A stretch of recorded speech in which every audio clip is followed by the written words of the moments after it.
பொதுச் செயலாளர் தியாக தலைவி சின்னம்மா வழிகாட்டுதலின் பேரில் செயல்படும் கழக துணை பொதுச் செயலாளர் திரு டிடிவி தினகரன் தனது 3ஆம் கட்ட மக்கள் சந்திப்பு புரட்சி பயணத்தின் போது விழுப்புரம் வடக்கு மாவட்டம் செஞ்சி சட்டமன்ற தொகுதியில் நேற்று சுற்றுப்பயணம் மேற்கொண்டு பொதுமக்களை சந்தித்தார். செல்லும் இடமெல்லாம் அவருக்கு பல்லாயிரக்கணக்கான கழக தொண்டர்களும் பொதுமக்களும் எழுச்சிமிகு வரவேற்பு அளித்தனர். அப்போது பொதுமக்கள் இடையே திரு டிடிவி தினகரன் ஆற்றிய எழுச்சி உரையின் தொகுப்பினை இப்போது காணலாம்.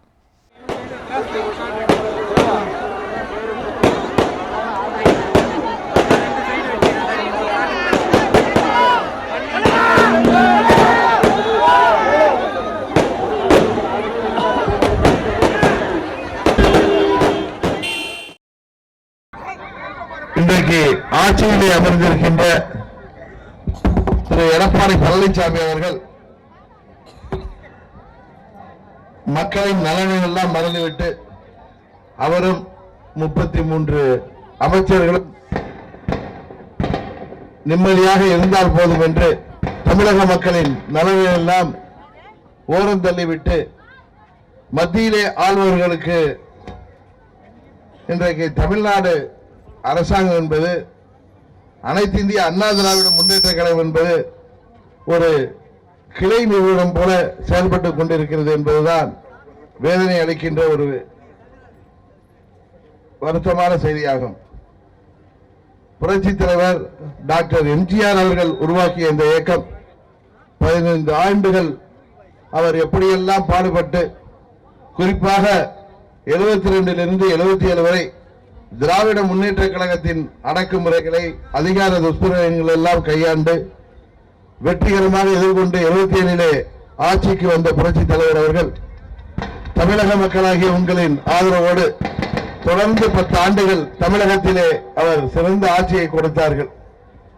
புரட்சி தலைவர் மறைவிற்கு பிறகு அவரது துணைவியார் திருமதி ஜானகி அம்மாள் அவர்கள் முயற்சித்து கூட புரட்சி தலைவர் அவர்களின் ஆட்சியை தொடர்ந்து கொடுக்க முடியவில்லை. கட்சி இரண்டாக பிளவுபட்ட பொழுது திராவிட முன்னேற்ற கழகம் அந்த பிரிவினையை பயன்படுத்தி தமிழகத்திலே 2 ஆண்டுகள் 89 ஜனவரியிலிருந்து 91 ஜனவரி 31 வரை 2 ஆண்டுகள் பதவியிலே இருந்தார்கள். ஆனால் அம்மா அவர்கள் மீண்டும் 91 96 வரை தமிழகத்திலே ஒரு சிறப்பான ஆட்சியை கொடுத்தார்கள். 87 பிளவுபட்ட இயக்கம் மீண்டும் அம்மா அவர்களின் தலைமையை ஏற்று மீண்டும் முடங்கி கிடந்த இரட்டை இலை சின்னத்தை அம்மா அவர்கள் ஒருங்கிணைத்து பெற்று புரட்சி தலைவர் அவர்களின் இயக்கத்தை 30 ஆண்டுகள் தமிழகத்திலே சீரோடும் சிறப்போடும் வழிநடத்தி வந்தார்கள். 2016 நடந்த தேர்தலிலே அம்மா அவர்கள் மாபெரும் வெற்றி பெற்று ஆட்சி அமைத்தார்கள். 2014 நடைபெற்ற நாடாளுமன்ற தேர்தலிலே மோடியா அல்லது இந்த லேடியா என்று அம்மா அவர்கள் உங்களிடம் வாக்கு கேட்டு 40 தொகுதிகளிலே 37 தொகுதிகளிலே நீங்கள் வெற்றியை கொடுத்தீர்கள். அம்மா அவர்கள் தமிழகத்தை பாதிக்கின்ற எந்த ஒரு திட்டத்தையும் மத்திய அரசாங்கம் இங்கே கொண்டு வருவதை தடுத்தார்கள். காவிரி டெல்டா பகுதியிலே மக்களை அவதிப்படுத்துகின்ற ONGC நிறுவனத்தின் திட்டங்களை எல்லாம் முறியடித்தார்கள். அதுபோல GSTயை தமிழகத்திலே அம்மா அவர்கள் அனுமதிக்கவில்லை. ஆனால் அம்மா அவர்களின் மறைவிற்கு பிறகு இந்த ஆட்சி தொடர வேண்டும் என்பதற்காக நமது கழக பொதுச் செயலாளர் தியாக தலைவி சின்னம்மா அவர்கள் பன்னீர்செல்வத்தை தொடர்ந்து முதல்வராக இருக்கட்டும் என்று அவர்கள் அன்றைக்கு கூறிய காரணத்தினால்தான் டிசம்பர் 2016 அம்மா அவர்கள் மறைவுக்கு பிறகு பன்னீர்செல்வம் தமிழகத்தின் முதல்வராக பொறுப்பேற்றார். 2 மாதங்களிலே அவரை ஆட்சியை விட்டு முதல்வர் பதவியிலிருந்து இறக்க வேண்டிய காரணம் ஏன் ஏற்பட்டது என்பது எல்லோருக்கும் தெரியும்.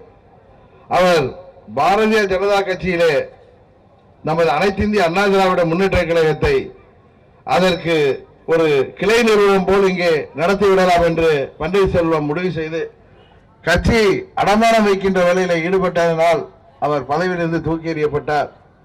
பதவியை விட்டு இறங்கிய பிறகு அவர் தர்ம யுத்தம் நடத்துகிறேன் என்று 11 சட்டமன்ற உறுப்பினர்கள் பாரதிய ஜனதா கட்சி ஆதரவு இருக்கிறதால் பன்னீர்செல்வம் முதல்வராகி விடுவார் என்று தவறான கணக்கு போட்டு ஏமாந்து விட்டார்கள். அன்றைக்கு பழனிசாமியை தமிழகத்தின் முதல்வராக நமது சட்டமன்ற உறுப்பினர்கள் 122 பேரும் தேர்ந்தெடுத்த பொழுது பழனிசாமிக்கு ஆதரவாக யாரும் இல்லாத பொழுதும் நமது பொதுச் செயலாளர் அவர்கள் சொன்ன காரணத்தினால் அவரை முதல்வராக ஏற்றுக்கொண்டார்கள்.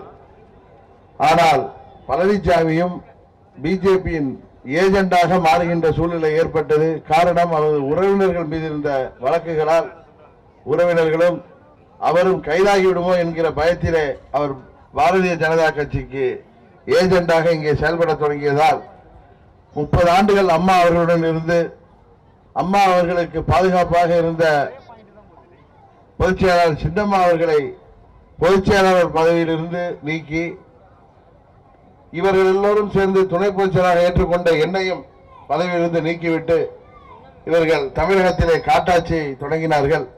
அவர்களோடு போராடி இன்றைக்கு ஆர்கே நகர் தொகுதியிலே அவர்கள் வைத்திருந்த இரட்டை இலை சின்னத்தை நாம் முறியடித்து குக்கர் சின்னத்திலே மாபெரும் வாக்கு வித்தியாசத்திலே ஆர்கே நகர் தொகுதி மக்கள் நமக்கு வழங்கி இருக்கிறார்கள்.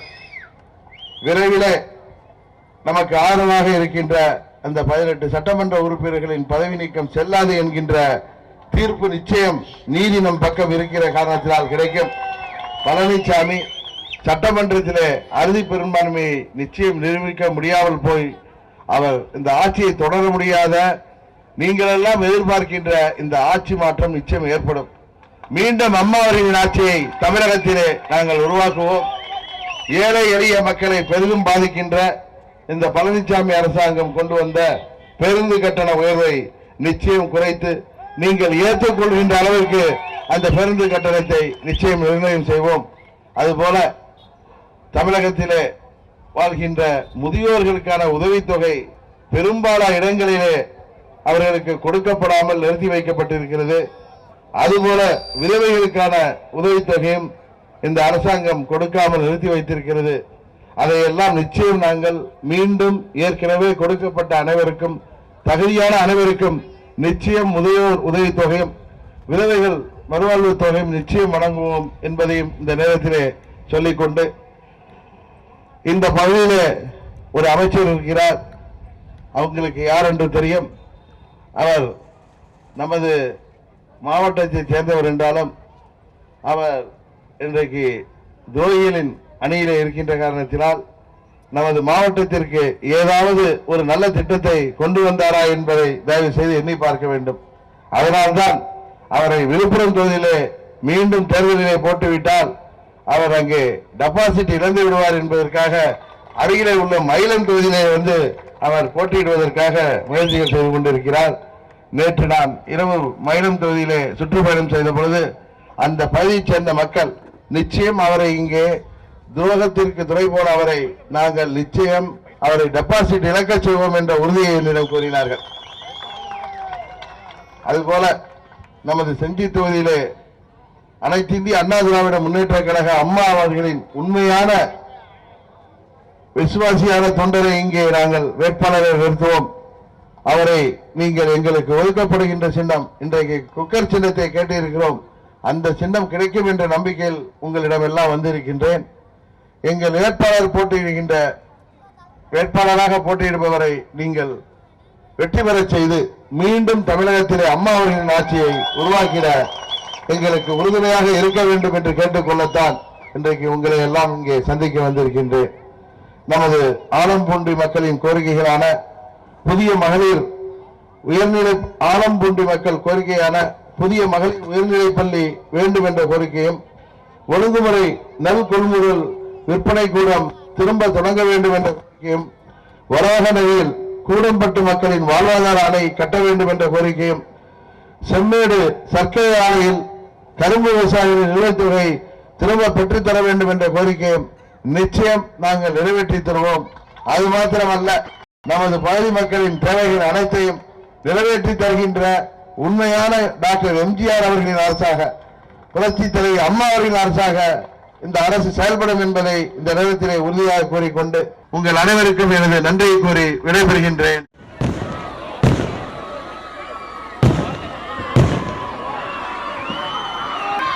உங்கள் வீட்டு பிள்ளை நாளைய தமிழகத்தினுடைய முதல்வர் மக்கள் செல்வர் டிடிவி தினகரன் அவர்கள் உங்களை எல்லாம் சந்திக்க இதை வருகை தந்து விட்டார்கள்.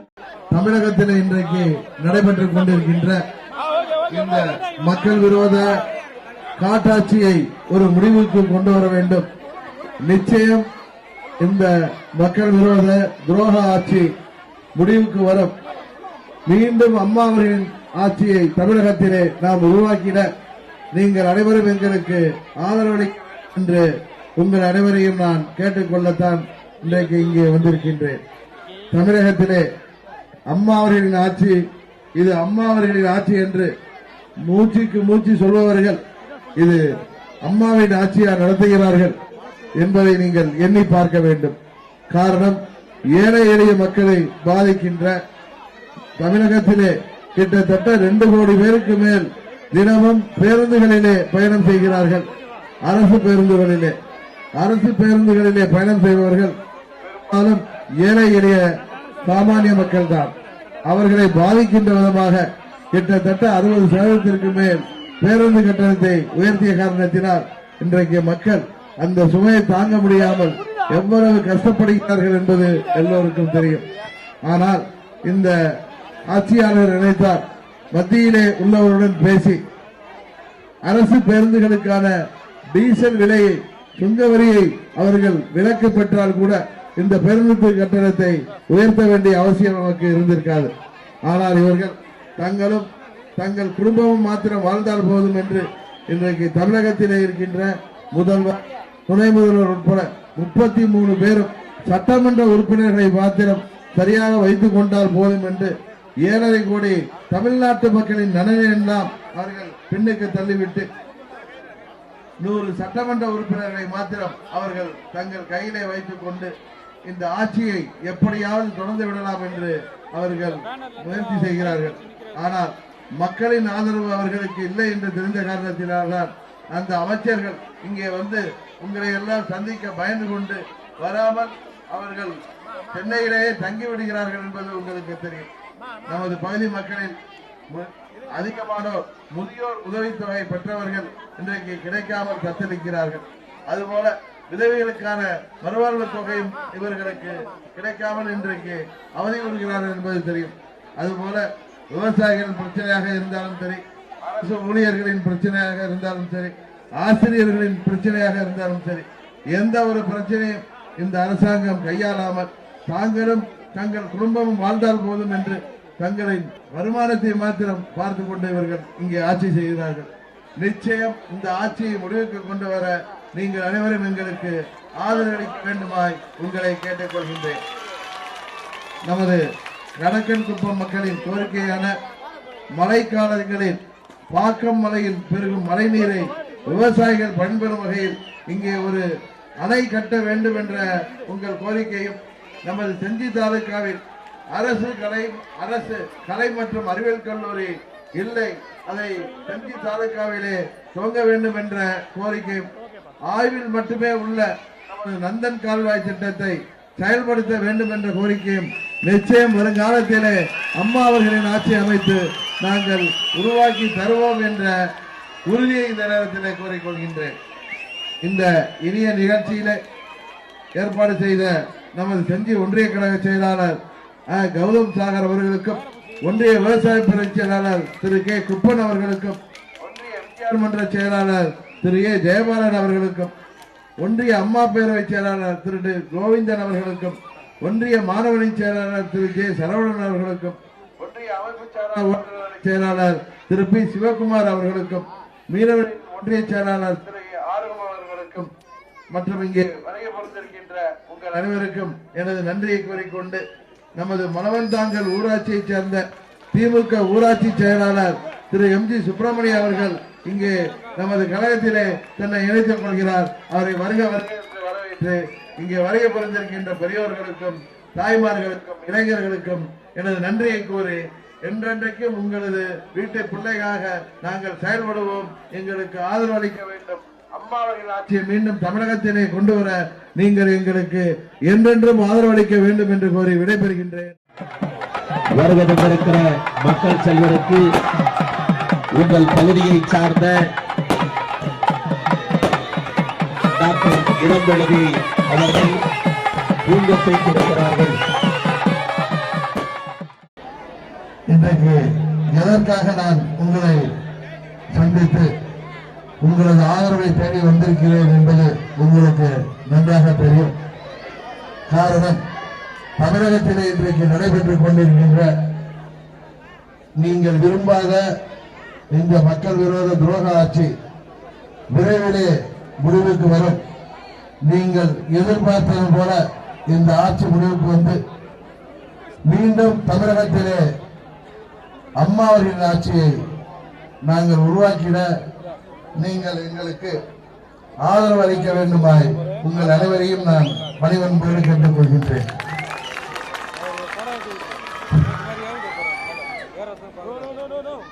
இன்றைக்கு தமிழகத்திலே இருப்பது அனைத்து இந்திய அண்ணா திராவிட முன்னேற்ற கழக ஆட்சி என்று அவர்கள் சொல்லிக் கொண்டிருக்கிறார்கள். அம்மா அவர்களின் ஆட்சி என்று சொல்லிக் கொண்டிருக்கிறார்கள். ஆனால் அம்மா அவர்கள் மறைவிற்கு பிறகு இந்த ஆட்சி இது அம்மாவின் ஆட்சி அல்ல, அதிமுகவின் ஆட்சி அல்ல, இது மோடி திமுகவின் ஆட்சி என்பது உங்கள் அனைவருக்கும் நன்றாக தெரிவிக்கும். காரணம், ஆட்சியில் இருக்கின்ற பழனிசாமியும் பன்னீர்செல்வமும் மத்திய அரசாங்கத்தின் ஏஜென்ட்களாக இங்கே செயல்படுகிறார்கள். அது காவிரி பிரச்சனையாக இருந்தாலும் சரி, மற்றும் மக்களின் எந்த ஒரு பிரச்சனையாக இருந்தாலும் சரி, இவர்கள் மத்திய அரசாங்கம் என்ன சொல்கிறதோ அதை செய்கின்ற ஏவல் அரசாங்கமாக இங்கே செயல்பட்டுக் கொண்டிருக்கிறார்கள். அதனால்தான் நமது தமிழக மக்கள் இந்த ஆட்சியை முடிவுக்கு கொண்டு வர வேண்டும் என்று எல்லா இடங்களிலும், கன்னியாகுமரியிலிருந்து சென்னை வரை எல்லா இடங்களிலும் எங்கு சென்றாலும் இந்த ஆட்சியை முடிவுக்கு கொண்டு வாருங்கள், மீண்டும் அம்மா அவர்களின் ஆட்சியை உருவாக்குங்கள் என்று எங்களை சந்திப்பவர்கள் அனைவரும் கோரிக்கை வைக்கிறார்கள். நிச்சயம் இந்த ஆட்சி முடிவுக்கு வரும். மீண்டும் அம்மா அவர்களின் ஆட்சியை நாங்கள் உருவாக்குவோம். இந்த ஆட்சியினால் ஏற்பட்டிருக்கின்ற அனைத்து பாதிப்புகளையும் நாங்கள் சரி செய்து தருவோம். வருகின்ற வழியிலே பக்கத்து ஊரிலே என்னை பார்த்த தாய்மார்கள், அங்கே கட்டி கொடுக்கப்பட்ட அரசாங்கத்தால் கட்டி கொடுக்கப்பட்ட வீடுகள் இடிகின்ற நிலையில இருக்கின்றது. நாங்கள் அமைச்சரிடம் மனு கொடுத்தாலும் சரி, மாவட்ட நிர்வாகத்திலே மனு கொடுத்தாலும் சரி, எந்த ஒரு வேலையும் நடைபெறவில்லை, இந்த வீடுகள் சரிபார்க்கப்படவில்லை என்று நிறைய படித்த இளைஞர்களும் இளம்பெண்களும் இங்கே இருக்கிறார்கள். அவர்களுக்கு வேலை வாய்ப்பை உருவாக்கி தாருங்கள், நிச்சயம் நீங்கள் தான் அம்மா அவர்களின் ஆட்சியை கொண்டு வருவீர்கள் என்று என்னிடம் அங்கே வாழ்த்து அனுப்பினார்கள். நிச்சயம் அம்மா அவர்களின் ஆட்சியை நாங்கள் தமிழகத்திலே கொண்டு வருவோம். உங்கள் ஆதரவோடு புரட்சி தலைவர் டாக்டர் எம்ஜிஆர் எப்படி ஆட்சியை தந்தாரோ, அம்மா அவர்களின் ஆட்சியை எப்படி நீங்கள் ஏற்றுக்கொண்டீர்களோ, 2011 கொடுக்கப்பட்ட ஆட்சி மீண்டும் 16 அம்மா அவர்களிடம் கொடுத்தீர்களோ, அது போன்ற ஒரு சிறப்பான ஆட்சியை ஏழை எளிய சாமானிய மக்களுக்கு நன்மை தரக்கூடிய ஒரு ஆட்சியை நிச்சயம் கொடுப்போம் என்ற உறுதியை இந்த நேரத்தில் கூறிக்கொண்டு, நமது அனந்தபுரம் பேரூராட்சி மக்களின் கோரிக்கையாகிய நமது பெண்கள் நடுநிலை பள்ளியை மேல்நிலை பள்ளியாக தர முயற்சி தர வேண்டும் என்ற கோரிக்கையும், இங்கே தீயணைப்பு நிலையம் வேண்டும் என்ற கோரிக்கையும், மூடியுள்ள ஒழுங்குமுறை விற்பனை கூடத்தை நிரந்தரமாக செயல்பட வைக்க வேண்டும் என்ற கோரிக்கையும், ஆரம்ப சுகாதார நிலையத்தை தரம் உயர்த்தி 40 படுக்கை கொண்ட 24 மணி நேரம் செயல்படும் மருத்துவமனையாக வேண்டும் என்ற கோரிக்கையும், அனந்தபுரத்தில் அரசு போக்குவரத்து பணிமனையை விரைவாக முடிக்க வேண்டும் என்ற கோரிக்கையும், மின்சார வாரியத்திற்கு இங்கே நிரந்தர அலுவலகம் கட்டிடம் வேண்டும் என்ற கோரிக்கையும், நீண்ட வருடங்களாக பேரழிவிலே இருக்கின்ற நந்தன் கால்வாய் திட்டத்தை இங்கே உருவாக்கி தர வேண்டும் என்ற இந்த பகுதி மக்களின் கோரிக்கையும், நமது செஞ்சி தாலுகாவிலே கலை மற்றும் அறிவியல் கல்லூரி அரசு கல்லூரி இல்லை, அதை உருவாக்கி தர வேண்டும் என்ற கோரிக்கையும் நிச்சயம் நாம் செய்து தருவோம் என்ற உறுதியை இந்த நேரத்திலே கூறிக்கொண்டு, ஏ அம்பிகா அருள் காலை ஒன்றிய இணை செயலாளர் தலைமையில் பல்வேறு கட்சியிலிருந்து 175 பேர் நமது அணியில் இணைகின்றனர். அதுபோல அணையேரி ஊராட்சியிலிருந்து திமுகவை சேர்ந்த ரவி தலைமையில் 50 பேர் நமது இயக்கத்தில் இணைந்துள்ளனர். புதுப்பேட்டை கிளை செயலாளர் திரு சி ஏழுமலை அவர்கள் தலைமையில் புதுப்பேட்டை கிராமத்திலிருந்து பல்வேறு கட்சியிலிருந்து திமுக, பாமக, தேமுதிக ஆகிய கட்சிகளிலிருந்து சுமார் 150 பேர் நமது இயக்கத்திலே இணைகின்றார்கள் என்ற செய்தியும், எடப்பாடி அணியிலிருந்து புலிவந்தி கிளை கழகம் எம் புருஷோத்தமன் கிளைக்கழக செயலாளர் தலைமையில் ஆர் காமராஜ், சுப்பிரமணி, சசிகுமார், சிவன் மற்றும் இவர்களுடன் 100க்கும் மேற்பட்டோர் நம்மிடம் இணைந்துள்ளார்கள் என்ற மகிழ்ச்சியான தகவலும் கூறி விடைபெறுகின்றேன். இன்றைக்கு தமிழகத்திலே இருக்கின்ற இந்த மக்கள் விரோத ஆட்சியாளர்கள் மக்களை ஏமாற்றி இது அம்மாவின் ஆட்சி, இது அம்மாவின் ஆட்சி என்று நம்ம எல்லாம் ஏமாற்ற பார்க்கிறார்கள். உண்மையில் இது அம்மாவின் ஆட்சியாக இருந்தால் இங்கு ரேஷன் கடைகளிலே பொருள்கள் எல்லாம் அம்மா காலத்தில் எப்படி கிடைத்ததோ அதுபோல கிடைத்திருக்கும்.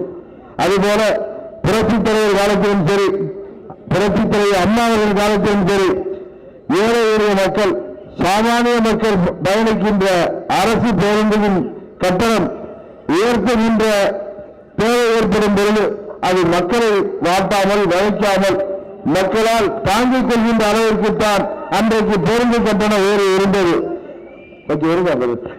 ஆனால் இன்றைக்கு தமிழகத்திலே தினமும் 2 கோடி பேருக்கு மேல் பயணிக்கின்ற அரசு பேருந்து கட்டணத்தை ஏழை எளிய சாமானிய மக்கள் பயன்படுத்துகின்ற பேருந்துகளின் கட்டணத்தை ஓர் இரவிலே திடீரென்று இடியிருந்தால் போல் 60% மேல் உயர்த்திய காரணத்தினால் மக்கள் நிலைகுலைந்து போயிருக்கிறார்கள்.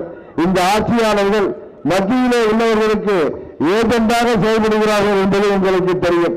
இன்றைக்கு துணை முதல்வரும் முதல்வரும் அங்கே கைகோர்க்கப்படுகிறது பாரதிய ஜனதா கட்சியால்.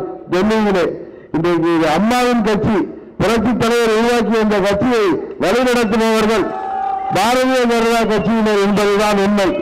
கேவலமாக இருக்கிறது.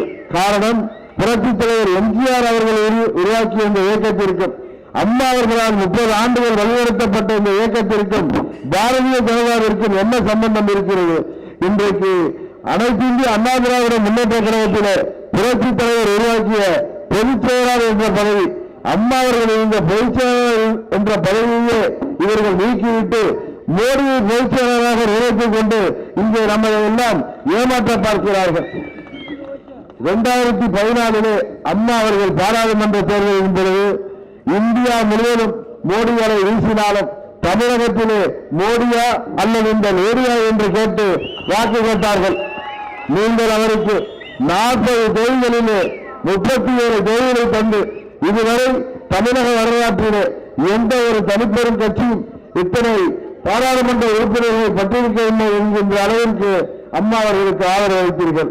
ஆனால் எந்த பாஜகவை அம்மா அவர்கள் எதிர்த்தார்களோ அந்த பாஜகவின் ஏஜெண்டுகளாக இன்றைக்கு பழனிசாமியும் பன்னீர்செல்வம் செயல்பட்டுக் கொண்டிருக்கிறார்கள் என்பதுதான் உண்மை. தந்தை முதல்வராக்கிய நமது கழக பொதுச் செயலாளர் தியாகத்தலை சின்னம்மா அவர்களை இவர்கள் தூரம் செய்துவிட்டு பன்னீர்செல்வம் முதலிலே அவர் தர்ம யுத்தத்தை தொடங்கினார். காரணம், அவர் பாஜகவின் கைத்தடியாக இங்கே செயல்பட்ட காரணத்தினால், அவரை பதவியிலிருந்து நாம் தூக்கி எறிந்த காரணத்தினால் அவர் தர்ம யுத்தம் நடத்தினார்.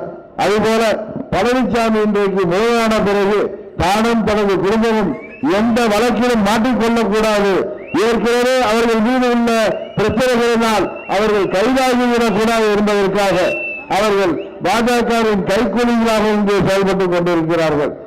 எந்த ஒரு காவிரி பிரச்சனையாக இருக்கட்டும் அல்லது மக்கள் நலனை பாதிக்கின்ற எந்த ஒரு பிரச்சனையிலும் இவர்கள்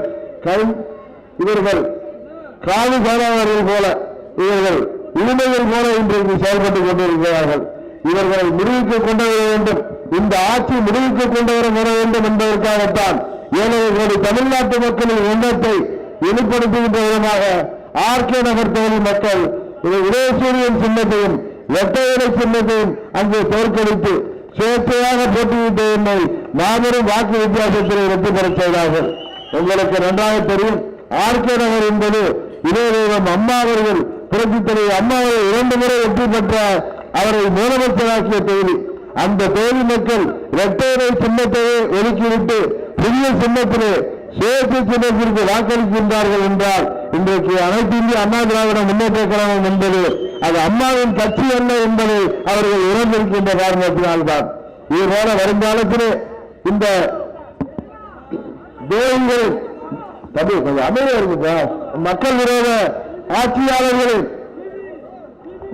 செயல்பாடுகளை நாம் தட்டி கேட்கின்ற விதமாக தமிழகத்திலே ஒரு நல்லாட்சியை, ஒரு பொற்கால ஆட்சியை, மக்களாட்சியை, லஞ்ச லாவண்யமற்ற, ஊழலற்ற, கமிஷனற்ற ஒரு ஆட்சியை உருவாக்கிட, ஏழை எளிய சாமானிய மக்களின் நலனுக்காக உழைக்கின்ற ஆட்சியை உருவாக்கிட, படித்த இளைஞர்களுக்கு வேலைவாய்ப்பை உருவாக்கி தருகின்ற ஒரு ஆட்சியை உருவாக்கிட நீங்கள் அனைவரும் உங்களுக்கு ஆதரவளிக்க வேண்டுமாய் இந்த பொன்னான நேரத்திலே உங்களை கேட்டுக்கொண்டு நமது பகுதியின் கோரிக்கையாகிய அவலூர்பேட்டையை அதிக மக்கள் தொகை உள்ள பகுதியான அவலூர்பேட்டையை பேரூராட்சியாக மாற்ற வேண்டும், பேருந்து வந்து செல்ல பேருந்து நிலையம் அமைக்க வேண்டும் என்ற கோரிக்கை, ஆரம்ப சுகாதார நிலையத்தை மருத்துவமனையாக தரம் உயர்த்த வேண்டும் என்ற கோரிக்கை, அவலூர்பேட்டையிலிருந்து கல்லூரி செல்ல 30 கிலோமீட்டர் செல்ல வேண்டியுள்ளதால் மாணவர்கள் நன்கு கருதி அவலூர்பேட்டையில் கலைக்கல்லூரி அமைக்க வேண்டும் என்ற கோரிக்கை, மேல்முறை வட்டத்தில் தொழிற்சாலை அமைக்க வேண்டும், 33 kV மின் நிலையத்தை 110 kV மின் நிலையமாக மாற்ற வேண்டும், அவலூர்பேட்டைக்கு ஆம்புலன்ஸ் வேண்டும், அவலூர்பேட்டையில் தீயணைப்பு நிலையம் அமைக்க வேண்டும், அவலூர்பேட்டை கிளை நிலையத்திற்கு நிரந்தர கட்டிடம் வேண்டும், அவலூர்பேட்டை கிளை நிலையத்திற்கு நிரந்தர கட்டிடம் வேண்டும், அவலூர்பேட்டைக்கு மேல்முனை சாலையை அகலப்படுத்த வேண்டும் போன்ற உங்கள் கோரிக்கைகளை நமது அவலூர்பேட்டை மாத்திரமல்ல, செஞ்சி தொகுதி மாத்திரமல்ல, தமிழகத்திலே உள்ள அனைத்து பகுதிகளின் தேவைகளை பூர்த்தி செய்ய புரட்சித் தலைவர் டாக்டர் எம்ஜிஆர் அவர்களின் ஆட்சியை, அம்மா அவர்களின் ஆட்சியை தமிழகத்தில் ஏற்படுத்திட நீங்கள் எங்களுக்கு ஆதரவளிக்க வேண்டுமாய் கேட்டுக்கொண்டு பெரியோர்களுக்கும் தாய்மார்களுக்கும் இளைஞர்களுக்கும் எனது நன்றியை கூறி அவலூர்பேட்டை DS சக்திவேல் திமுகவிலிருந்து விலகி நம்முடன் இணைகிறார் என்ற மகிழ்ச்சியான செய்தியை இங்கே தெரிவித்துக் கொள்கின்றேன். அதுபோல மயிலாமூர் ஊராட்சி மன்றத்தைச் சேர்ந்த எடப்பாடி OPS அணியிலிருந்து 21 பேர் இங்கே இணைகிறார்கள் என்பதையும், தேப்பிரம்பட்டை கிளையிலிருந்து எதிரணியிலிருந்து சுமார் 20 பேர் நம்மோடு இணைகிறார்கள் என்ற மகிழ்ச்சியான செய்தியை தெரிவித்து இவ்வளவு நேரம் எங்களுக்காக காத்திருந்த உங்கள் அனைவருக்கும் மீண்டும் எனது நன்றியை கூறி விடைபெறுகின்றேன். நன்றி, வணக்கம்.